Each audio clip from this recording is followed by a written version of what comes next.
ये है आज की आधुनिक अयोध्या।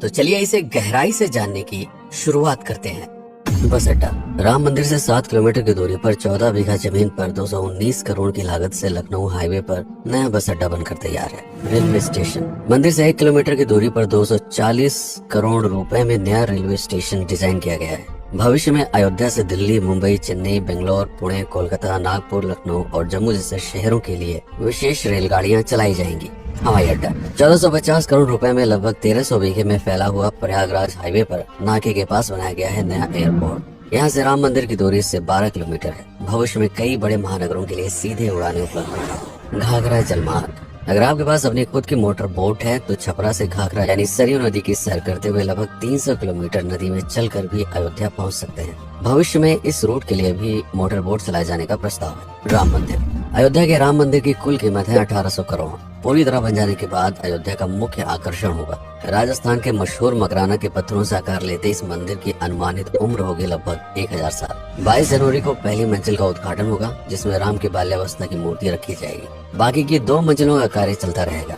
खजुराहो के मंदिरों की नागर शैली के आधार पर इसे तराशा जा रहा है। मंदिर का कुल क्षेत्रफल 156 एकड़ या 251 बीघा है। हनुमानगढ़ी राम मंदिर से लगभग 800 मीटर की दूरी पर स्थित है हनुमानगढ़ी। मंदिर के आवासीय परिसर को मिलाकर यह लगभग 52 बीघे में फैला हुआ है। मंदिर की 76 सीढ़ियां चढ़कर हनुमान जी के दर्शन के बाद ही राम मंदिर में जाने का विधान है। ये मंदिर अयोध्या शहर के ठीक बीच में एक ऊंचे टीले पर बना है। शहर की तरफ आने वाले आक्रमणकारियों के आने की सूचना यहीं से प्राप्त करके अयोध्या के राजा तक भेजी जाती थी। इतिहासकारों के अनुसार जितनी बार भी अयोध्या पर आक्रमण हुआ उतनी बार इस मंदिर को भी विध्वंस झेलना पड़ा। हालांकि सन्यासियों ने हर बार इस मंदिर को फिर से खड़ा किया। आज यह मंदिर रामानंद संप्रदाय और निर्वाणी अखाड़े के अधीन है। राम की पेड़ी अयोध्या को सरयू नदी की भयंकर बाढ़ से बचाने के लिए इस बांध का निर्माण किया गया था, जिस पर श्रद्धालुओं के स्नान के लिए कई घाट बना दिए गए थे। इतिहासकारों के अनुसार जितनी बार भी बांध टूटता था सरयू का पानी अयोध्या की गलियों में घुस आया करता था। इसी बाढ़ से बचने के लिए पूरे अयोध्या में जगह जगह पर ऊंचे टीले बनाए गए थे, जैसे राम टीला, हनुमान टीला, लक्ष्मण टीला। आज ये बांध अयोध्या का मुख्य पर्यटन स्थल बन चुका है। हर दीपावली पर यहाँ लाखों दिए जलाकर रामायण की उस घटना को उत्सव के रूप में मनाया जाता है जब श्री राम अयोध्या वापस लौटे थे। अयोध्या के कई बार उजड़ने के पीछे एक कारण इस नदी को भी माना जाता है। हालांकि इसी नदी की वजह से यहाँ पर गन्ने की खेती बड़े स्तर पर की जाती है। लता मंगेशकर चौराहा नया घाट और बस स्टैंड के पास ही अयोध्या का मुख्य चौराहा 6.7 करोड़ रुपए में बनकर तैयार हुआ है। पद्मश्री से सम्मानित राम सुथार जी ने 2 माह के कठिन परिश्रम के बाद इस 40 फीट लंबी वीणा को आकार दिया। 14 टन की इस वीणा को लता जी के स्मृति चिन्ह के रूप में यहाँ पर लगाया गया है। इसीलिए इसका नाम नया घाट चौराहे से बदलकर लता मंगेशकर चौराहा कर दिया गया है। धर्मपथ नया घाट से कुछ पहले सड़क के दोनों तरफ 30 फीट ऊंचे 40 सूर्य स्तंभ लगाए गए हैं, जिसे धर्मपथ का नाम दिया गया है, जो श्री राम के राजकुल सूर्यवंश का प्रतीक है।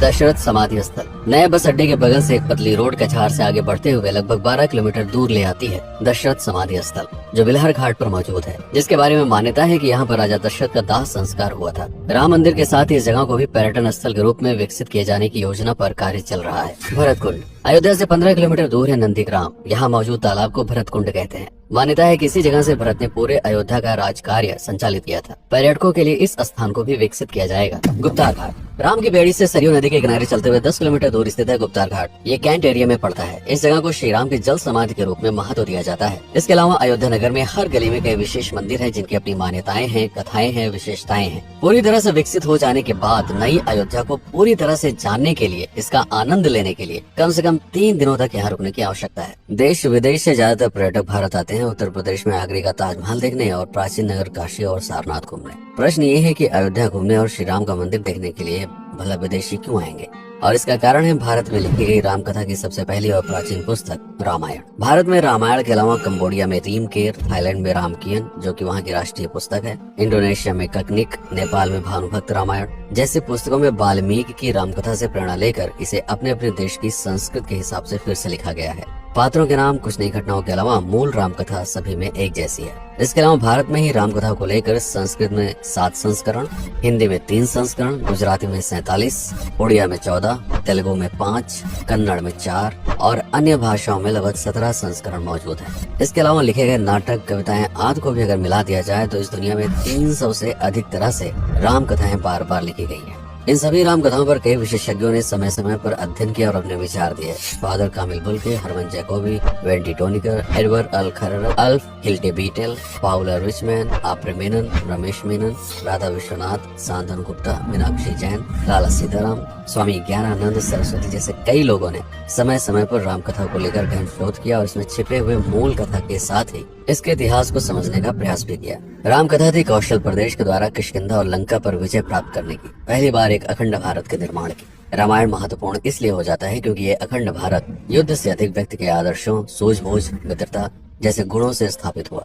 रामायण एक ऐसा डॉक्यूमेंट है जो ये समझाता है कि भारत पहली बार एक कैसे हुआ। इसलिए ये गाथा न तो कभी भुलाई जा सकती है और न ही कभी मिटाई जा सकती है। और आज की अयोध्या उसे अखंड भारत का एक प्रतीक है, अपनी संपन्नता के कारण जिसने समय समय पर बाहरी आक्रमणकारियों का भी सामना किया। अयोध्या की इसी संपन्नता ने यहाँ पर मुगलों को भी आकर्षित किया। महात्मा बुद्ध भी यहाँ पर रुके, सिखों के गुरु साहब भी आए और जैन धर्म के तीर्थंकर भी। सिपाही ही नहीं बल्कि उनके अनुयायी यहीं पर बसते चले गए।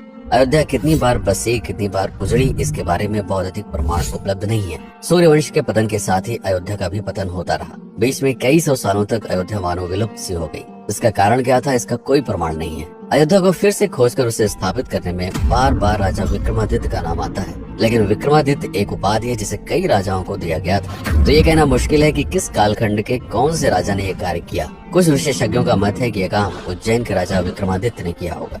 नंद वंश, मौर्य वंश, शुंग वंश, गुप्त वंश आदि के साम्राज्य में भी अयोध्या का वर्णन प्राप्त होता है। सबसे बड़ा विध्वंस हुआ 1527 के आसपास बाबर के कार्यकाल में, जब राम मंदिर को ध्वस्त कर बाबरी मस्जिद स्थापित की गई। सन 1722 में बंगाल के नवाब अली वर्दी खान ने व्यापार के नजरिए से राम मंदिर से कुछ किलोमीटर की दूरी पर एक नया शहर बसाने की शुरुआत की। 1730 में अवध के पहले नवाब सादत अली खान ने इसका नामकरण किया फैजाबाद। इन्हीं के उत्तराधिकारी सुजाउद्दौला ने इसे अवध की राजधानी बनाई। 1775 में अवध के चौथे नवाब असफुद्दौला ने फैजाबाद की जगह लखनऊ को अवध की राजधानी घोषित की। रावण अहंकार का प्रतीक और श्री राम विनम्रता के सूचक। सत्ता में आने के बाद हर व्यक्ति को यह बात हमेशा ध्यान में रखनी चाहिए, सिर्फ रंग रोगन और पत्थर लगवाने से राम राज्य नहीं आएगा, बल्कि जिस दिन स्कूल, अस्पताल और सरकारी संस्थानों से भ्रष्टाचार खत्म होगा, लोगों का मुफ्त इलाज और अपनी भाषा में उच्च शिक्षा उपलब्ध होगी, उस दिन भारत उस पायदान पर खड़ा होगा जहाँ कभी हम हुआ करते थे। रामायण अहंकार पर विनम्रता की विजय है। अयोध्या को अगर पर्यटन स्थल का केंद्र बनाना है तो इस आधार पर बसाना होगा, राम राज्य लाना होगा, राजनीति नहीं। यदि इस वीडियो में कोई त्रुटि हुई हो तो उसके लिए क्षमा करें। वीडियो पर समय बिताने के लिए आपका बहुत बहुत धन्यवाद।